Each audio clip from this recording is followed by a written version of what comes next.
tuh kayak udah duduk di pinggir kasurnya, diem anteng sambil kayak senyum seneng meringis lebar gitu ngeliatin ke arah Suryo. Suryo langsung tuh kayak naruh piring besi makanannya itu di atas meja samping kasurnya Sumi.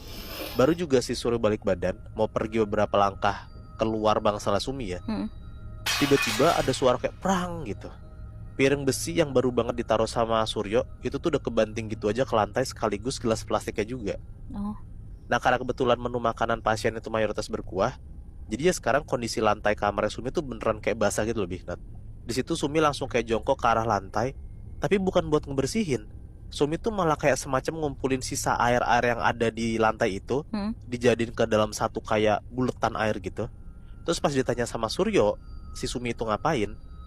Sumi jawab, kalau dengan cara genangan air ini doang, dia bisa ketemu sama ibunya. Hah? Karena ibu itu tinggal di air. Wow. Hah?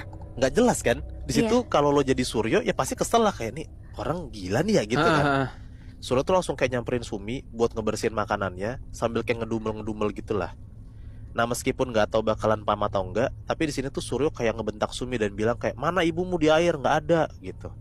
Nah si Sumi ini malah langsung ngejawab dengan pedenya. Dia bilang kayak gini Nat. Ada, tunggu aja. Sampean pasti ketemu sama ibuku dimanapun air ada.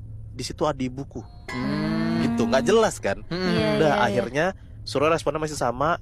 Dia ngedumel, ngeberesin airnya. Terus udah, beres itu cabut dia keluar dari bangsal Sumi. Tapi ternyata pelan-pelan Suryo ini tuh ngerasa kayaknya apa yang diomongin sama Sumi tuh bener. Nah kenapa kayak gitu? Karena katanya Suryo, setiap dia minum air di dalam gelas, dia itu tuh suka kaget karena katanya dari minuman air ini sering kelihatan kayak siluet gitu bayangan ibu-ibu senyum ngebelakangin Suryo. Ibu-ibu tua, keriput, rambutnya kayak pakai konde, terus pakaiannya tuh kayak full pakai pakaian jarik orang zaman dulu gitulah. Ngebelakangin tapi ngadep ke arah dianya. Iya. Anjir. Dan gak cuma itu dong Bi. Bahkan pas Suryo lagi mandi, ini kalau kita misalnya mandi pakai gayung, kan kita kan pasti harus nengok ke arah baknya kan.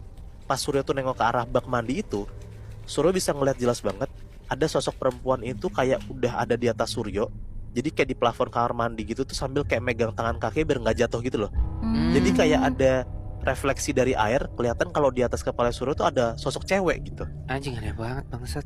Akhirnya karena penasaran, ada nih Nat. Satu hari si Suryo itu tuh kayak pura-pura mancing itu di empang tempat Sumi ditemuin. Biar sekalian tuh dia mau nanya ke warga-warga sekitar lah.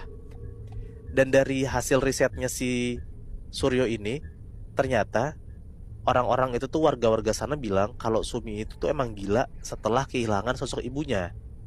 Ada yang bilang kalau si sosok ibu ini